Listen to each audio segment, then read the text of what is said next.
ಮಕ್ಕಳೇ, ಇವತ್ತಿನ ಪದ್ಯದ ಹೆಸರು ಕೌರವೇಂದ್ರನ ಕೊಂದೆ ನೀನು. ಈ ಪಾಠದ ಲೇಖಕರ ಹೆಸರು ಕುಮಾರವ್ಯಾಸ.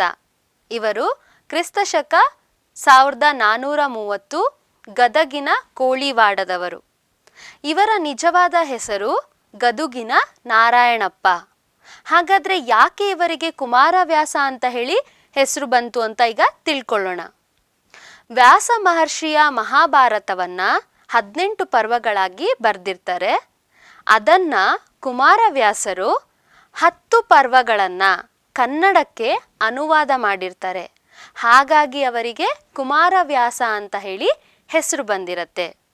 ಹಾಗೆ ಇವರು ಕರ್ನಾಟ ಭಾರತ ಕಥಾಮಂಜರಿ ಎಂಬ ಬೃಹತ್ ಕಾವ್ಯವೊಂದನ್ನ ರಚಿಸಿರ್ತಾರೆ. ಇದನ್ನ ಗದುಗಿನ ಭಾರತ, ಕನ್ನಡದ ಭಾರತ, ಕುಮಾರವ್ಯಾಸ ಭಾರತ ಅಂತ ಹೇಳಿ ಕೂಡ ಕರೀತಾರೆ. ಈ ಕರ್ನಾಟ ಭಾರತ ಕಥಾಮಂಜರಿ ಕಾವ್ಯದಲ್ಲಿ ಕುಮಾರವ್ಯಾಸರು ನೇರವಾಗಿ ಅಂದರೆ ರೂಪಕಾಲಂಕಾರಗಳನ್ನ ಬಳಸಿದ್ದಾರೆ. ಹಾಗಾಗಿ ಇವರಿಗೆ ರೂಪಕ ಸಾಮ್ರಾಜ್ಯ ಚಕ್ರವರ್ತಿ ಬಿರುದು ಕೂಡ ಸಿಕ್ಕಿದೆ. ರೂಪಕಾಲಂಕಾರ ಅಂತ ಹೇಳಿದ್ರೆ ನೇರವಾಗಿ ಹೇಳೋ ಅಂಥದ್ನ ರೂಪಕಾಲಂಕಾರ ಅಂತ ಹೇಳಿ ಕರಿತೀವಿ. ಹಾಗೆ ನಿಮಗೆ ಈ ಒಂದು ಪದ್ಯದ ಭಾಗವನ್ನ ಉದ್ಯೋಗ ಪರ್ವದಿಂದ ಅಂದರೆ ಕರ್ನಾಟ ಭಾರತ ಕಥಾಮಂಜರಿ ಕಾವ್ಯದಿಂದ ಉದ್ಯೋಗ ಪರ್ವದಿಂದ ಆಯ್ಕೆ ಮಾಡಲಾಗಿದೆ. ಮಕ್ಕಳೇ, ಇದಿಷ್ಟು ಕುಮಾರವ್ಯಾಸರ ಕವಿ ಪರಿಚಯವನ್ನ ನಾವು ತಿಳ್ಕೊಂಡ್ವಿ. ಹಾಗಾದ್ರೆ ಈ ಪದ್ಯದ ಭಾವಾರ್ಥವನ್ನ ತಿಳ್ಕೊಳ್ಳೋದಕ್ಕಿಂತ ಮುಂಚೆ ಪೂರ್ವಕತೆಯನ್ನ ಅರ್ಥ ಮಾಡ್ಕೊಳ್ಳೋಣ. ನಿಮಗೆ ಗೊತ್ತಿರೋ ಪ್ರಕಾರ ಮಹಾಭಾರತದಲ್ಲಿ ಈ ಧರ್ಮರಾಯನ ಅರಮನೆಗೆ ದುರ್ಯೋಧನ ಬಂದಾಗ ಅವನಿಗೆ ಬಹಳ ಅವಮಾನವಾಗಿರುತ್ತೆ. ಹಾಗಾಗಿ ಅವನು ಅದರ ಸೇಡನ್ನ ತೀರಿಸ್ಕೊಳ್ಳೋಕ್ಕೋಸ್ಕರ ಅಂದರೆ ದ್ವೇಷದಿಂದ ಪಾಂಡವರನ್ನ ಪಗಡೆ ಆಡ್ಲಿಕ್ಕೆ ಕರೀತಾನೆ, ಅಂದರೆ ಜೂಜನ್ನ ಆಡ್ಲಿಕ್ಕೆ ಕರೀತಾನೆ. ಆ ಪಗಡೆ ಆಟದಲ್ಲಿ ದುರ್ಯೋಧನ ಪಾಂಡವರನ್ನ ಸೋಲಿಸ್ತಾನೆ. ಹಾಗಾಗಿ ಪಾಂಡವರು 12 ವರ್ಷ ವನವಾಸ, 1 ವರ್ಷ ಅಜ್ಞಾತವಾಸವನ್ನ ಅನುಭವಿಸಿ ಅಲ್ಲಾದ ತೊಂದರೆಗಳನ್ನೆಲ್ಲ ಎದುರಿಸಿ ಯಶಸ್ವಿಯಾಗಿ ಮತ್ತೆ ರಾಜ್ಯಕ್ಕೆ ಹಿಂದಿರುಗುತ್ತಾರೆ. ಆಗ ಅವರು ತಮ್ಮ ರಾಜ್ಯವನ್ನ ಹಿಂದಿರುಗಿಸುವಂತ ದುರ್ಯೋಧನನಲ್ಲಿ ಕೇಳಿದಾಗ ದುರ್ಯೋಧನ 1 ಸೂಜಿಯಷ್ಟು ಭೂಮಿಯನ್ನು ನಾನು ನಿಮಗೆ ಕೊಡುವುದಿಲ್ಲ ಅಂತ ಹೇಳಿ ಯುದ್ಧಕ್ಕೆ ನಿಲ್ತಾನೆ. ಆ ಸಂದರ್ಭದಲ್ಲಿ ಈ ಪಾಂಡವರು ಕೃಷ್ಣನ ಬಳಿ ಹೋಗ್ತಾರೆ. ಅಂದರೆ ಸಂಧಿಯನ್ನ ಮಾಡಿಕೊಡು, ಈ ಯುದ್ಧ ಎಲ್ಲ ಏನೂ ಬೇಡ, ಸಂಧಿ ಒಪ್ಪಂದವನ್ನ ಮಾಡಿಕೊಡು ಅಂತ ಹೇಳಿ ಕೃಷ್ಣನ ಬಳಿ ಹೋಗ್ತಾರೆ. ಆಗ ಕೃಷ್ಣ ಈ ದುರ್ಯೋಧನನ ಬಳಿ ಹೋದಾಗ ಅವನಿಗೆ ತಿಳಿಯತ್ತೆ ಇವನು ಸಂಧಿಗೆ ಒಪ್ಪುವುದಿಲ್ಲ, ಅಂದರೆ ಒಪ್ಪಂದ ಮಾಡ್ಕೊಳ್ಳೋಕ್ಕೆ ಇವನು ಒಪ್ಪುವುದಿಲ್ಲ, ಯುದ್ಧಕ್ಕಾಗಿ ಸಿದ್ಧನಾಗಿ ನಿಂತು ಬಿಟ್ಟಿದ್ದಾನೆ. ಹೇಗಾದರೂ ಮಾಡಿ ಇವರ ಬಲವನ್ನ ಅಂದರೆ ಸೈನ್ಯದ ಬಲವನ್ನ, ಮನಸ್ಥೈರ್ಯವನ್ನ ಕುಗ್ಗಿಸ್ಬೇಕು, ಅಂದರೆ ಮಾನಸಿಕವಾಗಿ ಅವರನ್ನ ನಾವು ಕುಗ್ಗಿಸ್ಬೇಕು ಅಂತ ಹೇಳಿ ಇಲ್ಲಿ ಕೃಷ್ಣ ಉಪಾಯವನ್ನ ಮಾಡ್ತಾನೆ. ಆಗ ಕೃಷ್ಣ ವಿದುರನ ಬಳಿ ಹೋಗ್ತಾನೆ. ವಿದುರ ಯಾರಪ್ಪ ಅಂತ ಹೇಳಿದ್ರೆ ದುರ್ಯೋಧನನ ಚಿಕ್ಕಪ್ಪ. ವಿದುರನ ಬಳಿ ಅವನು ತಂತ್ರದಿಂದ ಮಾತನಾಡುತ್ತಾ ಇರುವಾಗ ಇದನ್ನು ಕಂಡ ದುರ್ಯೋಧನ ಅವನಲ್ಲೇ ಒಂದು ಅನುಮಾನವನ್ನ ಹುಟ್ಟಿಸ್ಕೊಳ್ತಾನೆ. ಕೃಷ್ಣ ಹಾಗೂ ವಿದುರ ಸೇರಿ ಏನೋ ತಂತ್ರವನ್ನ ಹೂಡುತ್ತಿದ್ದಾರೆ ಅಂತ ಅನ್ಕೊಂಡು ಒಂದು ದೊಡ್ಡ ಸಭೆಯಲ್ಲಿ ವಿದುರನಿಗೆ ಬಹಳ ಹೀನಮಾನವಾಗಿ ರೇಗ್ ಬಿಡ್ತಾನೆ, ಅಂದರೆ ಬೈದು ಬಿಡ್ತಾನೆ. ಹಾಗಾಗಿ ವಿದುರ ತನ್ನ ಬಲಿಷ್ಠವಾದ ಬಿಲ್ಲನ್ನು ಮುರಿದು ನಾನು ಯುದ್ಧಕ್ಕೆ ಬರುವುದಿಲ್ಲ ಅಂತ ಹೇಳಿ ಹಿಂಸರಿತಾನೆ. ಇದೇ ಕೂಡ ಕೃಷ್ಣನಿಗೆ ಬೇಕಾದಿದ್ದು. ಯಾಕಂತ ಹೇಳಿದ್ರೆ ದುರ್ಯೋಧನನ ಹತ್ರ ಇರುವಂತಹ ಬಲಿಷ್ಠವಾದ ಜನ ಬಳಗ ಯುದ್ಧದಿಂದ ಹಿಂಸರಿದ್ರೆ, ಅಂದರೆ ಯುದ್ಧದಿಂದ ದೂರ ಸರಿದ್ರೆ ಆಗ ಯುದ್ಧನೇ ನಡೆಯುವುದಿಲ್ಲ ಅಂತ ಹೇಳಿ ಅವರನ್ನ ಮಾನಸಿಕವಾಗಿ ಕುಗ್ಗಿಸ್ತಾನೆ. ಇದಾದ ನಂತರ ಅಲ್ಲಿ ಇರುವುದು ಕೃಷ್ಣನ ಕಣ್ಣಿಗೆ ಬೀಳುವುದು ಕರ್ಣ, ಅಂದರೆ ದುರ್ಯೋಧನ ಕರ್ಣನ ಗೆಳೆಯ. ದುರ್ಯೋಧನನ ಗೆಳೆಯನಾದ ಕರ್ಣ ಬಲಿಷ್ಠವಾಗಿರುವುದರಿಂದ ಆತನನ್ನ ಕೂಡ ಯುದ್ಧದಿಂದ ಹಿಂಸರಿಸಬೇಕು ಅಂತ ಹೇಳಿ ಕೃಷ್ಣ ಕರ್ಣನ ಬಳಿ ಹೋಗ್ತಾನೆ. ಕರ್ಣನ ಬಳಿ ಹೋಗಿ ಆತನಿಗೆ ತನ್ನ ಜನ್ಮ ರಹಸ್ಯವನ್ನ ತಿಳಿಸ್ತಾನೆ. ಆಗ ಅಲ್ಲಿ ನಡೀತಕ್ಕಂತಹ ಸಂಭಾಷಣೆ ಕರ್ಣ ಹಾಗೂ ಕೃಷ್ಣನ ನಡುವೆ ಯಾವ ರೀತಿಯ ಮಾತುಕತೆಗಳಾಗತ್ತೆ ಅನ್ನೋದನ್ನೇ ಈ ಪಾಠದಲ್ಲಿ ನಿಮಗೆ ಕೊಟ್ಟಿದ್ದಾರೆ. ಅದು ಏನಂತ ನಾವೀಗ ತಿಳ್ಕೊಳ್ಳೋಣ. ಕುಮಾರವ್ಯಾಸ ಇಲ್ಲಿ ಏನು ಹೇಳ್ತಾರೆ? ಸೂರ್ಯನ ಮಗ ಕರ್ಣ, ಕೃಷ್ಣನ ತಂಗಿ ಸುಭದ್ರೆನ ಮದುವೆ ಆಗಿರೋದು ಯಾರು? ಅರ್ಜುನ. ಹಾಗಾಗಿ ಕೃಷ್ಣ ಮತ್ತು ಅರ್ಜುನನ ಸಂಬಂಧ ಬಾಮೈದರ ಸಂಬಂಧ ಆಗಿರತ್ತೆ. ಅಂದ್ರೆ ಇಲ್ಲಿ ಕರ್ಣ ಅರ್ಜುನನ ಅಣ್ಣ ಆಗಿರ್ತಾನೆ. ಹಾಗಾಗಿ ಅದೇ ಬಾಮೈದ ಸಂಬಂಧದಿಂದ ಇಲ್ಲಿ ಕೃಷ್ಣ ಕರ್ಣನೊಂದಿಗೆ ಮಾತಾಡ್ತಾ ಇರ್ತಾನೆ. ಅಂದ್ರೆ ಈ ವಿಷಯ ಕರ್ಣನಿಗೆ ತಿಳಿದಿರುವುದಿಲ್ಲ. ಅದೇ ಒಂದು ಮೈದುನನ ಸಂಬಂಧದಿಂದ ರಥದಲ್ಲಿ ಪಕ್ಕದಲ್ಲಿ ಕೃಷ್ಣ ಕರ್ಣನನ್ನ ಕರೆದು ಕೂರಿಸ್ಕೊಳ್ತಾನೆ. ಆಗ ಕರ್ಣನಿಗೆ ಬಹಳ ಆಶ್ಚರ್ಯ ಆಗತ್ತೆ, ಒಂದು ರೀತಿಯ ಮುಜುಗರ ಕೂಡ ಆಗತ್ತೆ. ಅಂದ್ರೆ ದೈವ ಸಂಭೂತನಾದ ಕೃಷ್ಣ ನೀವೆಲ್ಲಿ, ಸೂತಪುತ್ರನಾದ ನಾನೆಲ್ಲಿ, ನಿಮ್ಮ ಸಮಾನತೆಯಲ್ಲಿ ಅಂದ್ರೆ ನಿಮ್ಮ ಪಕ್ಕದಲ್ಲಿ ನಾನು ಕೂತ್ಕೊಳ್ಳೋದಾ, ಅಂದ್ರೆ ನಿಮ್ಮ ಪಾದದಡಿಯಲ್ಲಿ ನಾನು ಇರಬೇಕಾದವನು, ನಿಮಗೆ ತಕ್ಕಂತಹ ಗೌರವವು ನನಗೆ ಸರಿನಾ ಅಂತ ಹೇಳಿ ಇಲ್ಲಿ ನನಗೆ ಭಯ ಆಗ್ತಾ ಇದೆ ಕೃಷ್ಣ ಅಂತ ಹೇಳಿ ಕರ್ಣ ಹೇಳ್ತಾನೆ. ಆಗ ಕೃಷ್ಣ ಅವನ ಪಕ್ಕದಲ್ಲಿ ಅಂದ್ರೆ ತೊಡೆಯನ್ನ ತಾಕಿಸಿ ಇನ್ನಷ್ಟು ಹತ್ತಿರ ಬಂದು ಕೂತ್ಕೊಳ್ತಾನೆ. ಆಗ ಕೃಷ್ಣ ಕರ್ಣನಿಗೆ ಹೀಗೆ ಹೇಳ್ತಾನೆ, ಎಲೈ ಕೃಷ್ಣ, ಇಲ್ಲಿ ಯಾವ ರೀತಿಯ ಕೂಡ ಭೇದ ಭಾವವಿಲ್ಲ. ಯದುವಂಶರಲ್ಲಾಗಲಿ ಕೌರವರಲ್ಲಾಗಲಿ ಯಾವುದೇ ರೀತಿಯ ಮೇಲು ಕೀಳು ಹೆಚ್ಚು ಕಡಿಮೆ ಅನ್ನೋದು ಇಲ್ಲ. ವಂಶದಲ್ಲಿ ಅಂದ್ರೆ ಯೋಚನೆ ಮಾಡಿ ನೋಡೋದೇ ಆದ್ರೆ ವಂಶದಲ್ಲಿ ಮೊದಲು ಎರಡು ಎಂಬುದು ಇಲ್ಲ. ನಿನ್ನ ಮೇಲೆ ನಾನು ಆಣೆ ಮಾಡಿ ಹೇಳ್ತೀನಿ, ನೀನೇ ಭೂಮಿಯ ಒಡೆಯ, ಹಸ್ತಿನಾಪುರಕ್ಕೆ ನೀನೇ ಅಧಿಪತಿ ಅಂತ ಹೇಳಿ ಇಲ್ಲಿ ಕೃಷ್ಣ ಪೀಠಿಕೆಯನ್ನ ಹಾಕ್ತಾ ಇದ್ದಾನೆ. ಇಲ್ಲಿ ಕೃಷ್ಣ ಬಹಳ ತಂತ್ರದಿಂದ ಬಹಳ ಉಪಾಯವಾಗಿ ಪೀಠಿಕೆಯನ್ನ ಹಾಕ್ತಾ ಇದ್ದಾನೆ ವಿಷಯವನ್ನ ಹೇಳಬೇಕು ಅಂತ ಹೇಳಿ. ಯಾವ ವಿಷಯ ಅಂತ ಹೇಳಿದ್ರೆ ಕರ್ಣನ ಜನ್ಮ ರಹಸ್ಯವನ್ನ ಹೇಳಲಿಕ್ಕೆ ಬಯಸ್ತಾ ಇದ್ದಾನೆ. ಆತನ ತಂದೆ ಯಾರು, ಆತ ಎಲ್ಲಿಂದ ಜನ್ಮ ಪಡೆದ ಅಂತ ಹೇಳಿ ಅವನು ಹೇಳಬೇಕಾಗಿದೆ.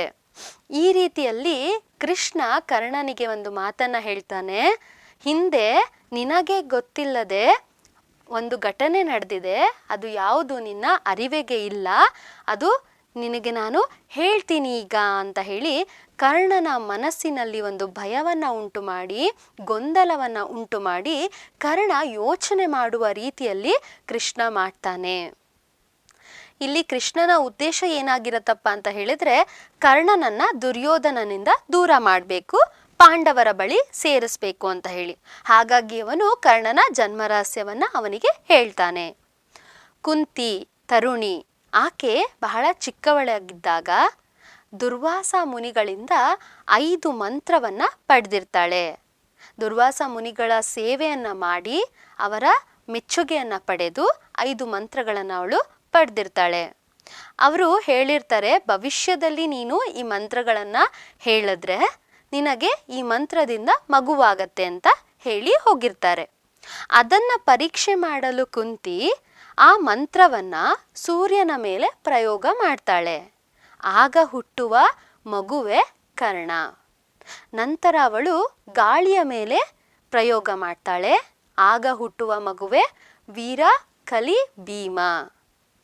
ನಂತರ ಅವಳು ಯಾರ ಮೇಲೆ ಪ್ರಯೋಗ ಮಾಡ್ತಾಳೆ ಅಂತ ಹೇಳಿದ್ರೆ ಯಮನ ಮೇಲೆ ಪ್ರಯೋಗ ಮಾಡ್ತಾಳೆ.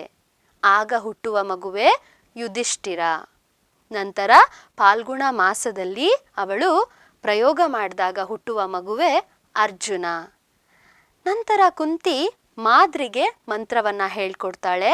ಅಶ್ವಿನಿ ದೇವತೆಯ ಕೃಪೆಯಿಂದ ನಕುಲ ಸಹದೇವರು ಹುಟ್ಟುತ್ತಾರೆ. ಇದಿಷ್ಟು ಕರ್ಣನ ಜನ್ಮ ರಹಸ್ಯವಾಗಿರುತ್ತೆ. ಇದನ್ನ ಕರ್ಣನಿಗೆ ಯಾರು ಹೇಳ್ತಾರೆ? ಕೃಷ್ಣ ಹೇಳಿಬಿಡ್ತಾನೆ. ಇಲ್ಲಿ ಕೃಷ್ಣ ಹೇಳ್ತಾ ಇದ್ದಾನೆ ಕರ್ಣನಿಗೆ, ಕರ್ಣ, ನಾನು ನಿನಗೆ ಹಸ್ತಿನಾಪುರದ ಹಿರಿಮೆ ಘನತೆಯನ್ನ ಕೊಡಿಸ್ತೀನಿ. ಅಂದ್ರೆ ಹಸ್ತಿನಾಪುರದ ರಾಜ್ಯದ ಒಂದು ಗೌರವವನ್ನ ನಾನು ನಿನಗೆ ಕೊಡಿಸ್ತೀನಿ. ಪಾಂಡವರು ಕೌರವರು ನಿನ್ನನ್ನು ಒಪ್ಪಿಕೊಳ್ಳುವಂತೆ ಮಾಡ್ತೀನಿ. ಹಾಗಾಗಿ ನೀನು ಈ ಒಂದು ಹಸ್ತಿನಾಪುರದ ಒಡೆಯನಾಗ್ತೀಯ. ಅದನ್ನೆಲ್ಲ ಬಿಟ್ಟು ನೀನು ಆ ದುರ್ಯೋಧನನ ಎಂಜಲಿಗೆ ಕೈ ಒಡ್ತಾ ನಿಲ್ತಿದ್ಯಲ್ಲ, ಅದು ನನಗೆ ಸರಿ ಕಾಣ್ತಾ ಇಲ್ಲ ಅಂತ ಹೇಳಿ ಇಲ್ಲಿ ಕೃಷ್ಣ ಕರ್ಣನಿಗೆ ನೀಟಾಗಿ ಚೆನ್ನಾಗಿ ತಂತ್ರದಿಂದ ಉಪಾಯದಿಂದ ಮಾತಾಡ್ತಾ ಇದ್ದಾನೆ. ಕರ್ಣ, ನೀನು ರಾಜನಾದರೆ ಸಿಂಹಾಸನದ ಮೇಲೆ ಕೂತ್ಕೊಂಡು ನೀನು ಅಧಿಕಾರವನ್ನ ಚಲಾಯಿಸ್ಬೋದು. ನಿನ್ನ ಎಡಭಾಗದಲ್ಲಿ ಕೌರವರು, ಬಲಭಾಗದಲ್ಲಿ ಪಾಂಡವರು ನಿನ್ನ ಸೇವೆಯನ್ನ ಮಾಡ್ತಾರೆ. ಹಾಗೆ ನಿನ್ನ ನೇರ ಭಾಗದಲ್ಲಿ ಪುಟ್ಟ ಪುಟ್ಟ ರಾಜರುಗಳು ಅಂದರೆ ಸೈನಿಕರು, ಮಂತ್ರಿಗಳು ಅವರೆಲ್ಲರೂ ನಿನ್ನ ಸೇವೆಯನ್ನ ಮಾಡ್ತಾರೆ. ಇಂತಹ ವೈಭೋಗವನ್ನ ನೀನು ಅನುಭವಿಸುವುದು ಬಿಟ್ಟು ಆ ದುರ್ಯೋಧನನ್ನು ಕರೆದಾಗ ಕೈಕಟ್ಟು ನಿಂತ್ಕೊಂಡು ಸ್ವಾಮಿ ಅಂತ ಹೇಳುವುದು ನನಗೆ ಯಾಕೋ ಸರಿ ಕಾಣ್ತಾ ಇಲ್ಲ ಅಂತ ಹೇಳಿ ಇಲ್ಲಿ ಕೃಷ್ಣ ಕರ್ಣನಿಗೆ ಪದೇ ಪದೇ ಹೇಳ್ತಾ ಇದ್ದಾನೆ. ಕೃಷ್ಣ ಕರ್ಣನಿಗೆ ಆತನ ಜನ್ಮರಹಸ್ಯವನ್ನ ಹೇಳಿಬಿಡ್ತಾನೆ. ಆದ್ರೆ ಇಲ್ಲಿ ಕರ್ಣನಿಗೆ ಆತನ ನರಗಳು ಹಿಡಿದಂಗಾಗತ್ತೆ. ಅಂದ್ರೆ ಹೇಳಿದ್ರೆ ಮಕ್ಕಳೇ, ದುಃಖ ಉಮ್ಮಳಿಸಿ ಬರುತ್ತೆ. ಅವನಿಗೆ ಬಹಳಷ್ಟು ಬೇಜಾರಾಗತ್ತೆ, ಕಣ್ಣಿನಲ್ಲಿ ನೀರು ತುಂಬ್ಕೊಂಡ್ಬಿಡತ್ತೆ. ಆತ ಮೌನವಾಗ್ತಾನೆ. ಮೌನವಾಗಿ ಮನಸ್ಸಿನಲ್ಲೇ ಆಲೋಚನೆ ಮಾಡ್ತಾನೆ, ಪಾಂಡವರು ನನ್ನ ಸಹೋದರರು ಅಂತ ಬೇಜಾರು ಪಟ್ಕೊಳ್ದೆ ಅಂದ್ರೆ ಅವನಿಗೆ ಅದ್ರ ಕಡೆ ಗಮನ ಇರಲ್ಲ. ಅದ್ರ ಬದಲಿಗೆ ಅವನಿಗೆ ಅನ್ಸುತ್ತೆ ದುರ್ಯೋಧನನಿಗೆ ಕೆಟ್ಟದಾಯ್ತು ಅಂತ ಹೇಳಿ ಅವನು ದುಃಖವನ್ನ ಪಟ್ಕೊಳ್ತಾನೆ. ಇಲ್ಲಿ ಕೃಷ್ಣನ ಶತ್ರುತ್ವ ಭಾವನೆಯಿಂದ ಅವನು ಯಾರನ್ನಾದ್ರೂ ನೋಡಿದ್ರೆ ಹೊಗೆ ಬಂದು ಬೆಂಕಿಯಾಗಿ ಅದು ನಮ್ಮನ್ನ ನಾಶ ಮಾಡಿಬಿಡತ್ತೆ. ಅಂದ್ರೆ ಕೃಷ್ಣನ ಹಗೆ ಅಂತಹದ್ದು ಅಂತ ಇಲ್ಲಿ ಕರ್ಣನಿಗೆ ತಿಳಿದಿರತ್ತೆ. ಇಲ್ಲಿ ಕರ್ಣ ಅನ್ಕೊಳ್ತಾ ಇದ್ದಾನೆ, ನನ್ನ ವಂಶದ ಜನ್ಮ ರಹಸ್ಯವನ್ನ ತಿಳಿಸಿ ಕೌರವೇಂದ್ರನ ಕೊಂದೆ ನೀನು. ಅಂದ್ರೆ ಕೃಷ್ಣ ದುರ್ಯೋಧನನಿಗೆ ಕೆಟ್ಟದಾಯಿತು ಅಂತ ಇಲ್ಲಿ ಮನಸ್ಸಿನಲ್ಲೇ ದುಃಖ ಪಡ್ತಾ ಕರ್ಣ ಸುಮ್ಮನಾಗ್ತಾನೆ. ಇದನ್ನ ನೋಡಿದ ಕೃಷ್ಣ ಕರ್ಣನಿಗೆ ಹೇಳ್ತಾನೆ, ಯಾಕೆ ಕರ್ಣ ನೀನು ಮೌನವಾಗಿದ್ಯಾ? ಏನಾದ್ರೂ ಮಾತನಾಡು, ನಿನ್ನ ಈ ಮೌನ ನನಗೆ ಉತ್ತರವಲ್ಲ ಅಂತ ಹೇಳಿ ಇಲ್ಲಿ ಕರ್ಣ ಹೇಳ್ತಾ ಇದ್ದಾನೆ. ಅಂದ್ರೆ ಕೃಷ್ಣ ಹೇಳ್ತಾನೆ, ಪಾಂಡವರಿಂದ ಅಂದ್ರೆ ಕುಂತಿಯ ಮಕ್ಕಳಿಂದ ಸೇವೆ ಮಾಡಿಸ್ಕೊಳ್ಬೇಕು ಅಂತ ನಿನಗೆ ಅನ್ನಿಸ್ತಾ ಇಲ್ವಾ? ನೀನ್ ಮಾತಾಡಿದ್ರೇನೆ ಪರಿಹಾರ ಆಗೋದು. ನಾನು ಯಾವಾಗ್ಲೂ ನಿನ್ನ ಒಳ್ಳೆಯದನ್ನೇ ಬಯಸ್ತೀನಿ ವಿನಃ ನಿನ್ನ ಕೆಡುಕಲ್ಲ ಅಂತ ಹೇಳಿ ಕೃಷ್ಣ ಮತ್ತೆ ಕರ್ಣನಿಗೆ ಮಾತಾಡು, ಮೌನವಾಗಿರ್ಬೇಡ ಅಂತ ಹೇಳ್ತಾ ಇದ್ದಾನೆ. ಈಗ ಇಲ್ಲಿ ಕರ್ಣ ಮಾತಾಡ್ತಾನೆ. ಕೃಷ್ಣನಿಗೆ ಹೇಳ್ತಾನೆ, ಹೇ ಹುಚ್ಚು ಮಾಧವ, ನಿನ್ನ ಮನಸ್ಸಿನಲ್ಲಿ ಏನಾದ್ರೂ ಇರಬಹುದು, ಆದ್ರೆ ನನಗೆ ಈ ರಾಜ್ಯದ ಆಸೆ ಇಲ್ಲ. ನನಗೆ ರಾಜನಾಗಬೇಕು, ಈ ರಾಜ್ಯವನ್ನೆಲ್ಲ ನಾನು ಆಳ್ಬೇಕು ಅಂತ ಹೇಳಿ ನನಗೆ ಯಾವ ರೀತಿಯ ಆಸೆ ಕೂಡ ಇಲ್ಲ. ಕುಂತಿಯ ಮಕ್ಕಳಾಗಲಿ ಕೌರವರಾಗಲಿ ಅವರಿಂದ ನಾನು ಸೇವೆ ಮಾಡಿಸ್ಕೊಳ್ಬೇಕು ಅನ್ನುವ ಆಸೆ ಆಗಲಿ ನನಗೆ ಇಲ್ಲ. ನನ್ನ ಉದ್ದೇಶವಿಷ್ಟೇ, ನನ್ನನ್ನು ಸಾಕಿ ಸಲುಹಿದ, ನನ್ನನ್ನು ಇಷ್ಟರ ಮಟ್ಟಿಗೆ ಬೆಳೆಸಿದ ನನ್ನ ಒಡೆಯನಾದ ದುರ್ಯೋಧನನ ಮಾತು ನಾನು ಕೇಳ್ತೀನಿ. ಆತನ ಶತ್ರುಗಳಾದ ಪಾಂಡವರ ಕುತ್ತಿಗೆಯನ್ನ ಕತ್ತರಿಸಿ ಅವನ ಬಳಿಗೆ ಸೇರಿಸ್ಬೇಕು ಅಂತ ಹೇಳಿ ಆ ಉತ್ಸಾಹದಲ್ಲಿ ಇದ್ದೆ ನಾನು. ಆದ್ರೆ ನೀನು ನನ್ನ ಜನ್ಮ ರಹಸ್ಯವನ್ನ ತಿಳಿಸಿ ದುರ್ಯೋಧನನಿಗೆ ಕೆಟ್ಟದಾಗುವ ರೀತಿಯಲ್ಲಿ ಮಾಡಿಬಿಟ್ಟೆ.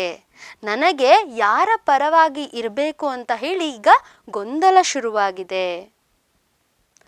ಕೌರವೇಂದ್ರನ ಶತ್ರುಗಳೇ ನನ್ನ ಶತ್ರುಗಳು, ಆತನ ದ್ವೇಷವೇ ನನ್ನ ದ್ವೇಷ, ಆತನ ಹೊಗಳಿಕೆಯೇ ನನ್ನ ಹೊಗಳಿಕೆ.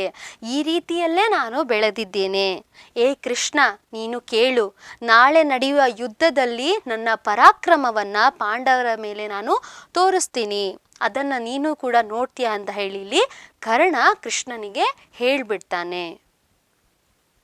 ನಾಳೆ ನಡೆಯುವ ಯುದ್ಧದಲ್ಲಿ ಮೃತ್ಯು ದೇವತೆಗೆ ಔತಣವಾಗಿ ಲೆಕ್ಕವಿಲ್ಲದಷ್ಟು ಸೈನಿಕರನ್ನ ನಾನು ಸಾಯಿಸ್ತೀನಿ. ದುರ್ಯೋಧನನ ಒಂದು ಕಾರ್ಯಕ್ಕೆ ನನ್ನ ದೇಹವನ್ನೇ ನಾನು ಮುಡಿಪಾಗಿಡ್ತೀನಿ ಅಂತ ಇಲ್ಲಿ ಕರ್ಣ ಕೃಷ್ಣನಿಗೆ ಹೇಳ್ತಾ ಇದ್ದಾನೆ. ಕಮಲದ ಗೆಳೆಯನಾದ ಸೂರ್ಯನ ಮೇಲಾಣೆ ಅಂತ ಕೂಡ ಇಲ್ಲಿ ಹೇಳಿದಾನೆ. ಹಾಗಾಗಿ ಕರ್ಣ ಕೃಷ್ಣನಿಂದ ತನ್ನ ಜನ್ಮ ರಹಸ್ಯವನ್ನ ತಿಳಿದು ಇಲ್ಲಿ ದುಃಖ ಪಟ್ಟಿದ್ದಾನೆ, ಬಹಳಷ್ಟು ನೋವನ್ನ ಅನುಭವಿಸ್ತಾ ಇದ್ದಾನೆ. ಅವನು ಕೌರವೇಂದ್ರನ ಕೊಂದೆ ನೀನು ಅನ್ನೋ ಹೇಳಿಕೆ ಕೂಡ ಇದಕ್ಕಾಗೆ ಕೊಟ್ಟಿದ್ದಾನೆ. ಅಂದ್ರೆ ನನ್ನ ಜನ್ಮ ರಹಸ್ಯವನ್ನ ತಿಳಿಸಿದ ನೀನು ದುರ್ಯೋಧನನಿಗೆ ಕೆಟ್ಟದನ್ನ ಬಯಸ್ತಾ ಇದ್ದೀನಿ, ಕೆಟ್ಟದಾಗೋಯ್ತು ಅಂತ ಹೇಳಿ ಇಲ್ಲಿ ಕರ್ಣ ಬೇಜಾರಿನಿಂದ ಕೃಷ್ಣನ ಬಳಿ ಹೇಳ್ಕೊಳ್ತಾನೆ. ಮಕ್ಕಳೇ, ಇದಿಷ್ಟು ಈ ಕೌರವೇಂದ್ರನ ಕೊಂದೆ ನೀನು ಪಾಠದ ಸಾರಾಂಶ ಆಗಿರುತ್ತೆ. ಇದು ನಿಮಗೆ ಅರ್ಥ ಆಗಿದೆ ಅಂತ ಅನ್ಕೊಳ್ತೀನಿ. ಮತ್ತೆ ಮುಂದಿನ ಪಾಠದಲ್ಲಿ ಸಿಗ್ತೀನಿ.